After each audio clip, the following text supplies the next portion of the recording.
No hay derecho.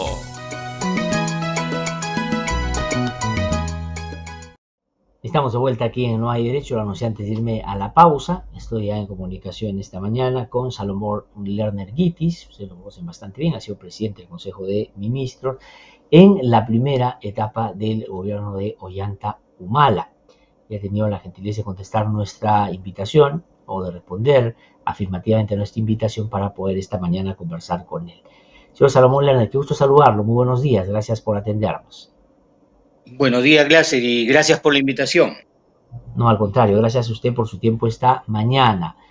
¿Cómo puede ser posible, le pregunto, señor Salomón Lerner, que, habiéndose identificado en el Ministerio de Transportes una serie de hechos y acciones que son, por decirlo de alguna manera, altamente sospechosas y graves, que pueden haber sido, digamos, perfectamente, y están algunas de ellas encaminadas hacia investigaciones de corrupción, teniendo las declaraciones de Carolyn López, sale el ministro de Transportes y de Comunicaciones, el presidente tiene una oportunidad para dar una señal distinta y poner a una persona indiscutiblemente conocedora del sector y decente en ese sector, y pone a uno de los principales aliados del exministro Silva a manejar ese sector. Pero además de eso, cuando hay en el Congreso voces que dicen hay que bajar al presidente, y había una marcha anunciada pro vacancia por los opositores al gobierno.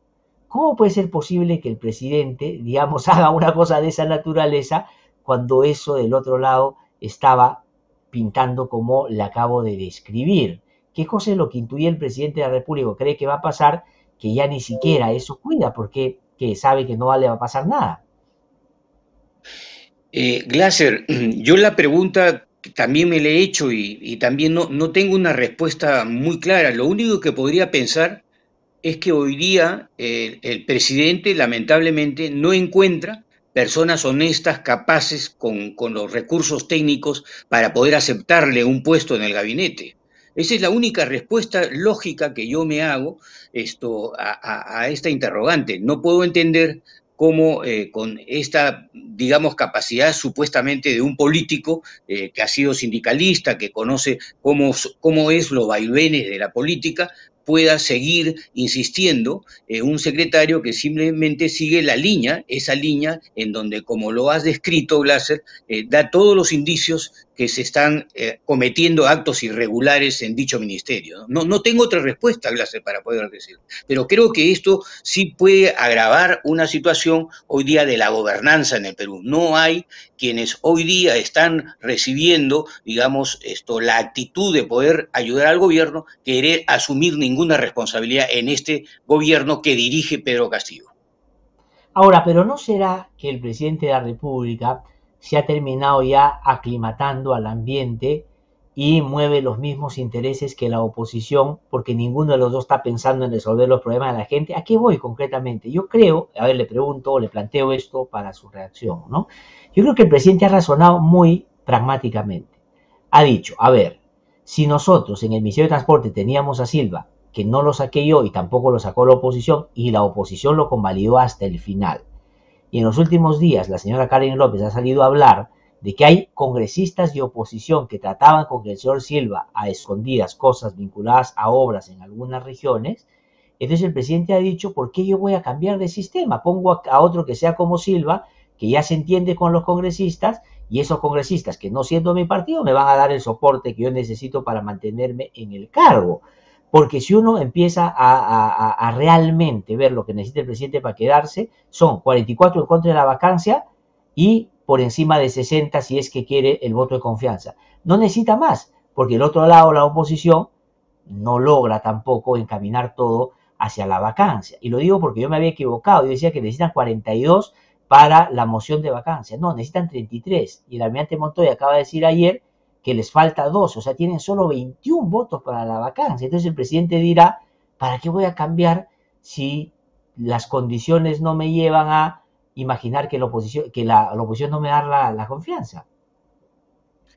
Sí, puede ser que esa sea la matemática de los asesores que le estén dando la solución al presidente en cuanto a para qué cambiar cosas que no afectarían, digamos, la tendencia general de pedirle a este gobierno que tenga las personas adecuadas con la capacidad técnica para poder llevar adelante cada uno de los ministerios. Pero por otro lado, Gracias, tampoco no debes olvidarte que este Ministerio de Transportes ha cometido toda una serie de barbaridades, si yo puedo llamar así, en una contrarreforma del transporte, en donde está alentada por ciertos grupos hoy día de la oposición, justamente, ¿no? Claro. Que alentaron ese tipo de licencias a gente irregular, a gente que no respeta la ley de tránsito, que no paga las papeletas, que simplemente ha hecho todo un asunto de nuestro tráfico, de nuestro transporte público, un desastre, ¿no? Y esas personas lo están apoyando, esas personas que justamente hoy día dicen que se encuentran en la oposición para vacar al presidente. Entonces ya uno no sabe acá cómo se están manejando las cosas políticas en el país. Parecería esto un arroz con mango, que uno no sabe si es mango o es arroz, ¿no? Realmente, ¿no? Porque hay una conjunción de intereses que uno al final dice, bueno, están gobernando esto, la contrarreforma de universitaria en los aspectos del Ministerio de Educación, también esto alentada por el Congreso de la oposición, alentada también y apoyada por el gobierno. Es decir, estamos ante una actitud de gobernanza muy difícil. No tenemos confianza en quienes están gobernando y los gobernantes tampoco no tienen confianza en los que están gobernando, ¿no? Realmente esto es una situación muy compleja, muy difícil para el país, y creo que no es una cosa de este gobierno de Pedro Castillo, sino es una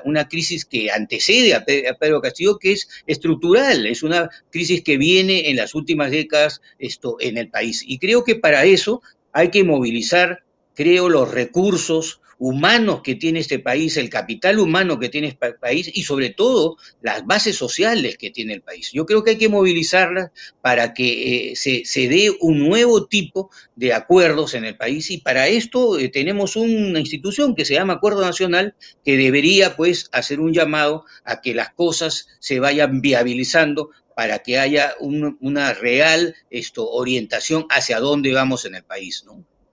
Claro, porque como usted bien dice, nadie está pensando en los problemas reales que aquejan a la gente en su día a día. Todos están pensando en el propio interés y por supuesto en esa sacha estabilidad o sacha gobernabilidad que los beneficie solo a ellos. Claro, el presidente dirá, no tienen votos para la vacancia, la gente mayoritariamente no está con ellos, tienen un índice de desaprobación igual o peor que yo, entonces no tienen la capacidad para hacerlo. Y por otro lado, tienen los dichos de Karen López, algunas cosas de corrupción que van apareciendo, pero en esas denuncias de corrupción es inevitable encontrar como protagonistas gente de la oposición también. Por lo tanto, no van a ir hasta el fondo, porque yo voy a empezar a decir todo lo que los otros sectores políticos estaban en las mismas tratativas. Es como están empatados, porque el presidente ha dicho el fin de semana, ¿no? No vamos a ser chavistas, no vamos a ser comunistas, no vamos a hacer eso, pero ha dicho una frase, ha dicho, no vamos a plantear un modelo distinto. Y sobre eso le quería preguntar, señor Lerner, usted que estuvo en el gobierno, ¿es posible plantear un modelo distinto sin ser chavista o sin ser comunista o sin ser eso? ¿Y cómo lo ve el presidente de la República de cara a ese cambio que también ofreció? Porque una cosa era, ¿no es cierto?, la campaña en contra de los opositores que hoy día quieren la vacancia, pero otro era en su vínculo con la gente que creía que él iba a resolverle sus problemas. ¿Cómo ve esa relación del presidente Castillo, ya no con su relación con los vacadores, sino en su relación con la mayoría de la gente que quisiera que cambien las cosas para bien? Bueno, yo creo que la respuesta está en el cambio de Pedro Frank en el Ministerio de Economía, ¿no? Es decir, volver a la actitud de tener a una persona de la tecnocracia neoliberal que simplemente es poner el piloto automático para que las cosas caminen de la forma como han caminado en los últimos años, sin ningún tipo de cambio. Y aquí quería decirlo claro, la tranquilidad de decir no se cambia el modelo, pero sin embargo se está satisfaciendo a grupos que hoy día tienen utilidades por 17.000 millones de dólares, que son el sector minero, y no se le aplica ningún impuesto a las sobreganancias mineras, ¿no? Es decir, ¿cómo querer hacer más estructura social en el país, en salud, en educación y sobre todo en todo lo que es infraestructura de agua y sanidad en el Perú, cuando no hay los recursos suficientes en el presupuesto para poder hacer? Y mientras tanto, no hemos hecho la reforma tributaria, no hemos considerado las sobreganancias mineras, que es como se aplica en todas partes del mundo, lo que cae de lo que no es productivo. Hay que pues darlo para que el país pueda avanzar con el aporte solidario de todo lo que es el ingreso tributario de estos bienes en este momento que hay en el país. Y nosotros simplemente hemos desaprovechado y estamos desaprovechando. Entonces quiero decirle que estamos en una situación de no hacer nada en cuanto a las reformas que se deberían hacer, en cuanto a poder avanzar en los sistemas productivos en el país, en la segunda misma reforma que ha llamado el presidente Castillo de la reforma agraria, pero que no hay ningún tipo de incentivos hoy día para que el campo, en cuanto a la agricultura familiar, en cuanto a la pequeña y mediana empresa, pueda avanzar. Ni los créditos agrícolas, ni los fertilizantes que puedan llegar a precios competitivos, hoy día se están importando a precios sumamente altos por los déficits internacionales que existen o por los problemas que existen hoy día para poder conseguir estos aspectos importantes para la agricultura. Y sin embargo, seguimos viviendo en este modelo, ¿no? ¿Cómo permitir eso? ¿Cómo poder aceptarlo cuando el presidente y el Partido Perú Libre, ¿no?, aconsejaban este cambio de modelo? Simplemente a decir que se ha desechado toda la propaganda política que hubo en la campaña y hoy día se está simplemente gobernando a través del piloto automático, ¿no? Sí, porque ya, por lo que usted acaba de decir, hay que poner las cosas en su lugar, ¿no? Este gobierno ya no es un gobierno de reformas, no está procurando ninguna. El ejemplo concreto que pone en el sector economía es en ese sentido contundente, ¿no? ¿Y cómo entiende la convivencia con ese sector de los que decían ser los izquierdistas purísimos, como los de Perú Libre, que acusaban de caviar a otro sector de una izquierda un poco más democrática y tecnocrática? ¿A qué me refiero? Vladimir Cerrón, en más de una oportunidad, llamó a Pedro Franque un Chicago Boy, dijo que ese iba a mantener el modelo, que en fin no iba a cambiar nada. Pero Cerrón y Perú Libre han puesto miembros en este gabinete que conviven con un ministro de Economía, que como usted bien lo ha descrito, pues alguien que no va a hacer ninguna reforma y poner a trabajar al piloto automático. ¿Cómo entiende? Entonces no era una disputa ideológica, no era una disputa política, no era una disputa por el cambio, era entonces una lógica de ellos son malos porque están ahí, porque yo no estoy ahí y yo quiero estar ahí para meter a mi gente solamente. Yo creo que hay una izquierda en el país que cree que llegar al gobierno es simplemente sobrevivir y estar en el gobierno, ¿no? Y hay una izquierda que piensa en que hay que hacer los cambios necesarios.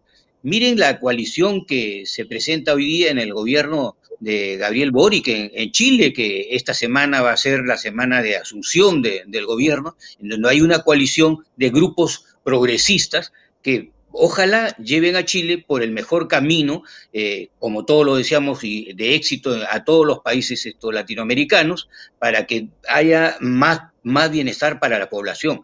Y eso es lo que definitivamente aquí no, aquí se llegó al poder para simplemente sobrevivir. Y eso es lo que estamos viendo, es la sobrevivencia, como tú lo has manifestado gracias a un comienzo, de dos personas, como se ha dicho también en otra oportunidad por Juan de la Puente, a dos boxeadores que están en el último round, que ya no tienen ni piernas ni tienen brazos para poder seguir luchando, se abrazan los dos y los dos se caen al suelo.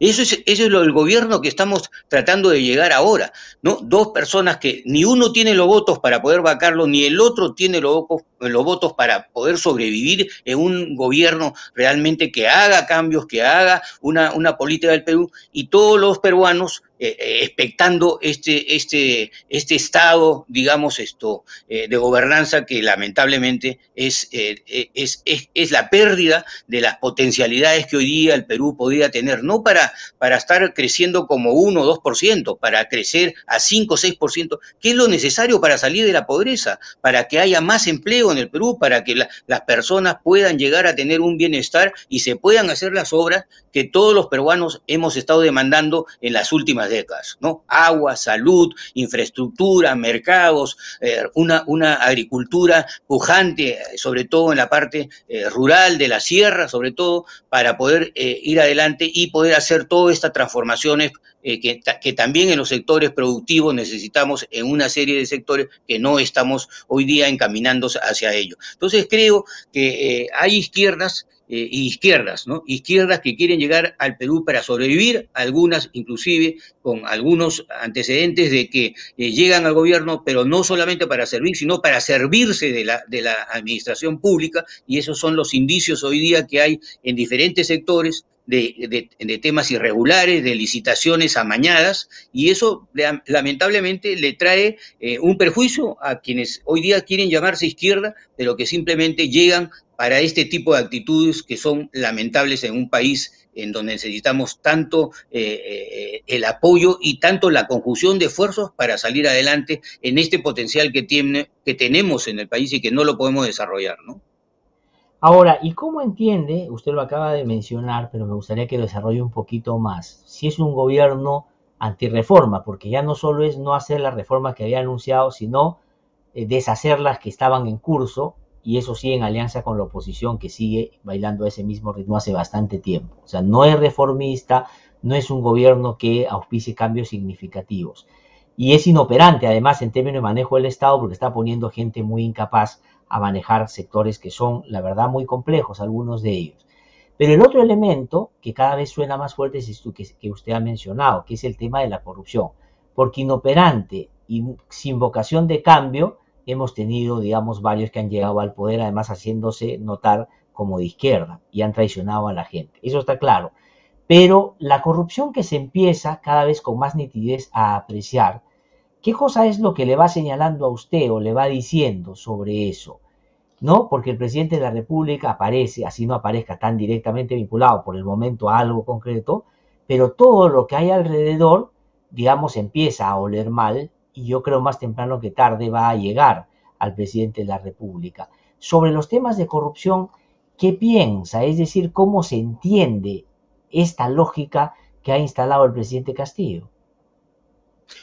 Bueno, simplemente creo que es una cultura que se ha ido desarrollando en el país en las últimas décadas. No creo que esto es el inicio con este gobierno, ¿no? Esta corrupción viene de varias décadas. Estos clubs de la construcción, estos clubs de las licitaciones, no son de los antecedentes de los últimos meses, sino de los últimos años, y creo que con una escuela muy importante, porque aquí se ha hecho cultura de la corrupción, y no solamente en el Perú, es en América Latina, en muchos lugares también, pero aquí ha habido una cultura de la corrupción. Este club de las construcciones no viene solamente del inicio del abajato de las empresas brasileñas que vienen al Perú, sino es anterior inclusive con las empresas nacionales que estaban en esa época, en esa cultura de quién entra y cómo ganas y cómo se arreglan las licitaciones. Entonces creo yo que en todos estos aspectos ha habido esa cultura que hoy día es un seguimiento de ella. Aquí no hay una lucha contra la corrupción real y concreta. Creo que los esfuerzos que hace el Ministerio Público, la Fiscalía, son, creo que interesantes, son importantes, pero indudablemente si no hay el apoyo político y no hay el liderazgo, no hay el ejemplo de liderazgo para llevar adelante la lucha contra la corrupción, esta no va a ser afectada, ¿no? Los corruptos van a seguir lidiando en los asuntos públicos del país y el Perú perdiendo magníficas oportunidades, magnífica cantidad de dinero que podría ser invertido productivamente en los sectores más necesitados del país. Y estos dineros pasan a las manos o de compañías extranjeras. Hoy día tenemos ya lo que se está denominando el Club de los Constructores de Empresas Chinas, ya no son brasileñas o no son del abajato, sino de chinos y de cualquier otro origen no quiero discriminar en ningún origen, porque seguramente lo hay en otras especialidades de otros países en donde están aceptando entrar a nuestro país en base a esta regla de juego. Y creo que esto es un potencial que Perú lo pierde. Lo pierde porque indudablemente ni hay la competitividad, ni hay la calidad, y hay el desperdicio del dinero que se va a las manos de intereses particulares privados. Creo que esto es lamentable, le digo, y creo que tenemos que hacer una cruzada muy grande entre todas las personas que pensamos de que la lucha no puede darse simplemente en los bajos niveles, en la gente que está diciendo, bueno, hay estos, o en el periodismo que dice hay estas investigaciones, sino tiene que darse en todos los niveles de la sociedad. Creo que empresarios, creo que instituciones como son las líderes de cada uno de los sectores del país, creo que son las mesas de lucha contra la pobreza, en fin, el acuerdo nacional, los grupos políticos que hoy día quieren el bienestar del país y quieren una ruta hacia adelante del Perú en los próximos años, que tienen que hacer un esfuerzo y una cruzada muy importante de alerta a toda la ciudadanía, que en base a esa regla de juego el Perú no va a poder ser un país competitivo, un país que van a venir los mejores técnicos y que las mejores gentes no van a querer seguir en la gestión pública en el país, ¿no? Ese es el camino que tenemos que hacer la lucha, ¿no? Sí, ahora, señor Salomón Lerner, pero mientras lo escuchaba, he estado repasando un poco los 3 o 4 últimos gobiernos, ¿no? ¿Y eso qué quiere decir? Usted participó por lo menos en uno de ellos, con el señor Ollantumala la primera parte, y hacia cumplir los 6 meses terminó fuera del gobierno. Pero no se puede gobernar, digamos, sin corrupción cuando las propias circunstancias te condicionan para lo contrario. ¿A qué voy? Ollantumala, Pedro Pablo Kuczynski y Pedro Castillo le ganaron la elección a Keiko Fujimori. Keiko Fujimori condensa la corrupción en la política en el Perú.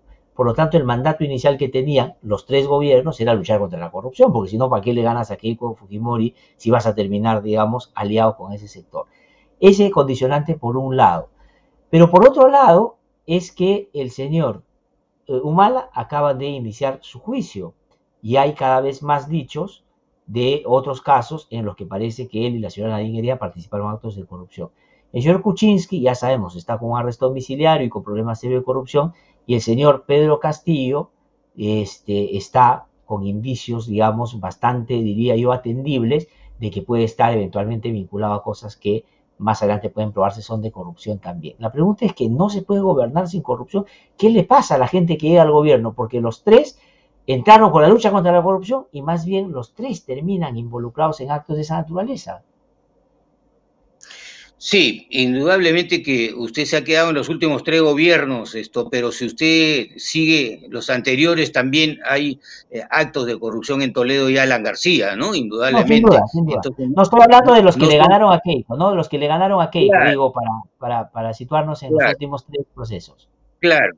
Sí, yo creo que es muy apetecible hacer campañas políticas de la lucha contra la corrupción, porque nadie en el país, creo que en el Perú hay 33 millones de personas, de las cuales seguramente el 90% de la mayoría quiere que el Perú avance sin corrupción, ¿no? Pero indudablemente en las campañas políticas es una cosa diferente a cuando uno llega al gobierno. Y aquí, cuando uno llega al gobierno, parece olvidarse que en las campañas políticas ofreció una serie de cosas. Entonces, eso es lo que está ocurriendo. Esa cultura ha seguido, no se ha luchado contra esa corriente, porque se ha satisfecho seguramente intereses particulares de grupos que han estado luego de que las campañas políticas se ha hecho esa campaña, pero luego han llegado y han logrado, digamos, superar a esos políticos, a esos dirigentes políticos, y acabar en cosas que no son regulares, sino irregulares, como las está usted mencionando.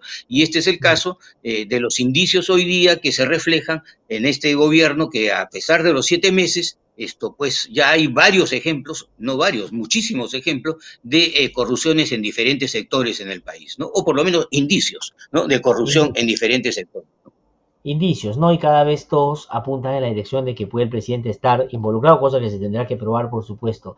Pero yo no estoy tan seguro ya ahora, señor Salomón Lerner, de que si bien es cierto hay un ánimo anticorrupción en la población, y creo que eso ha impedido que en 3 ocasiones el fujimorismo no gane, pero no sé si ya los otros actores están como acostumbrando a que con corrupción es que hay que empezar a entender nuestra convivencia. ¿A qué voy?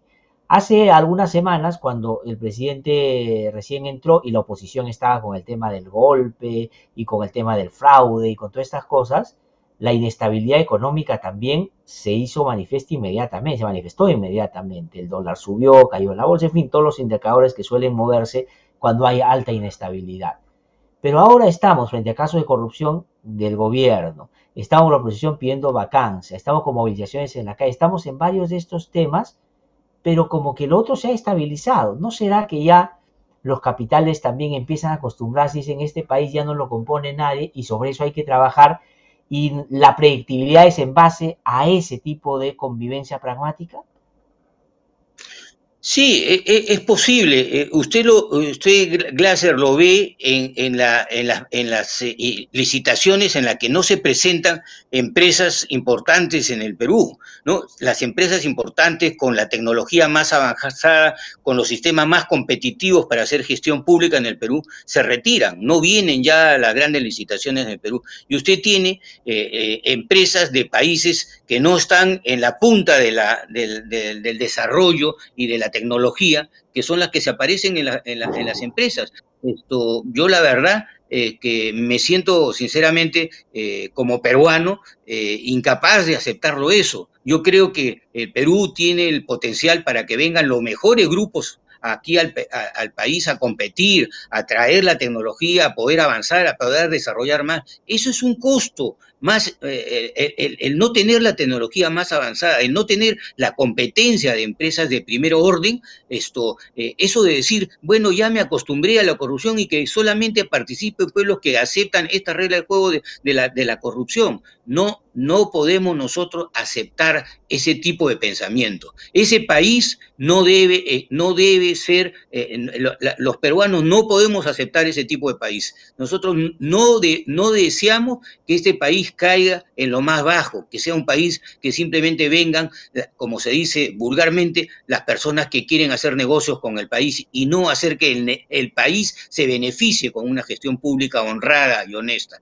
que son para la mayoría de los peruanos, que es hoy día la pobreza que existe, la falta de infraestructura que existe, en donde hay que traer los mejores medios tecnológicos para avanzar, que sean competitivos, que haya realmente esa capacidad de hacerlo. Eso de satisfacerse, de decir, bueno, ya que vengan los que sean, porque así es las cosas y que robe el que robe, no, eso creo que la mayoría de los peruanos no lo podemos aceptar, Glasser. Tenemos que luchar para que aquí vengan las mejores compañías, que aquí se respeten las cosas regularmente, que se acepten que hay meritocracia, que tiene que llegar gente capaz, con talento humano, y eso no lo podemos desperdiciar. Y creo que ese es uno de los puntos claves y débiles de estos últimos gobiernos. Muchos talentos humanos han salido al exterior porque no encuentran acá que las cosas se hacen con la capacidad para poder salir adelante, ¿no?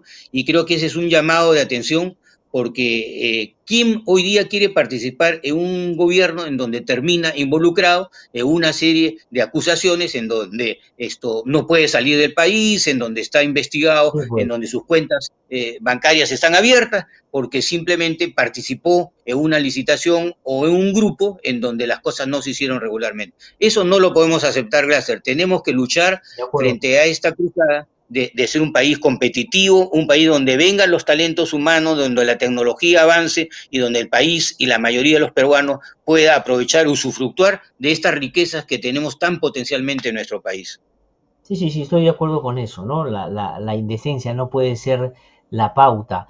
Pero usted ha mencionado ahora varias veces al presidente Castillo y su gobierno como uno más de los últimos gobiernos, es decir, muy rápidamente lo ha instalado en el grupo de los que hacen siempre lo mismo. Claro, pero este gobierno ofreció en la campaña ser diferente. Claro, había una duda y un miedo de que podría terminar siendo Chávez, felizmente eso no ha pasado, pero ya no es un gobierno diferente. Digamos, el gran problema del presidente Castillo es que se ha convertido en igual a los que decía iba a combatir. Ese es el principal problema. Pero ahí mi pregunta es, señor Salomón Lerner, se dice esto va a ser un golpe muy severo para la izquierda, porque mucha gente votó por el presidente Castillo siendo o no siendo de izquierda, porque la gente imaginaba que podía ser un gobierno de izquierda. Va a ser difícil recomponerse a la izquierda después de eso en las elecciones municipales regionales y sobre todo en las que se vienen.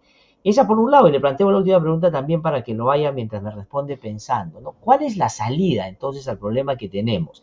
Hay algunos que dicen vacancia, ¿no? Esa es una salida. La otra es que renuncie el presidente y que se siga el mandato constitucional, que entre Dina Boluarte.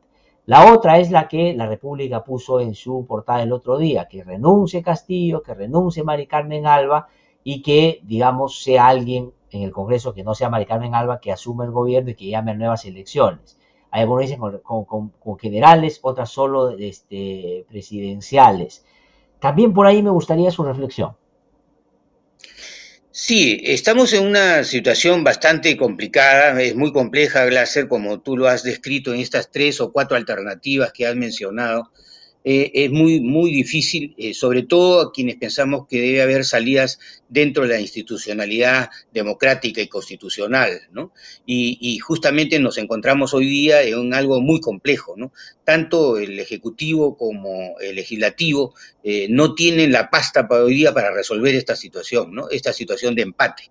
Y nos llama poderosamente la atención que si efectivamente la presidencia del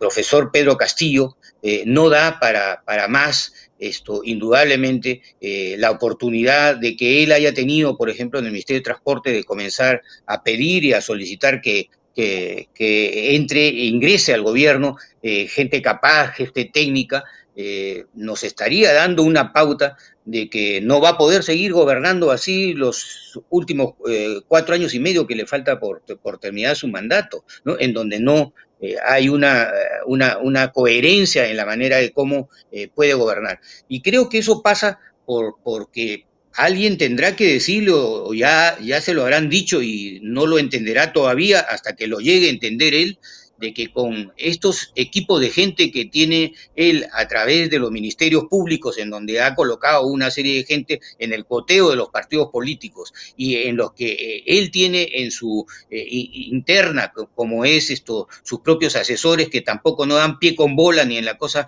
política ni en la cosa, digamos, técnica del manejo del país, lleguemos a la conclusión en el corto plazo de que no podemos seguir esperando 4 años y medio más a que se sigan las cosas así deteriorando en el país y el país vaya sin rumbo, ¿no?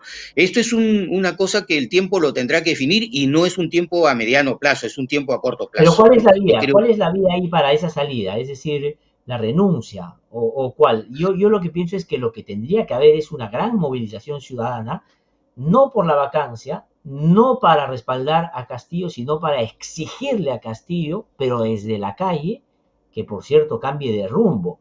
Y si es que ahí no hay posibilidades de enmienda, buscar otra salida, ¿no? Eso sería ideal, pero la gente tampoco se está movilizando. Pero ¿cuál sería la salida? Que renuncie.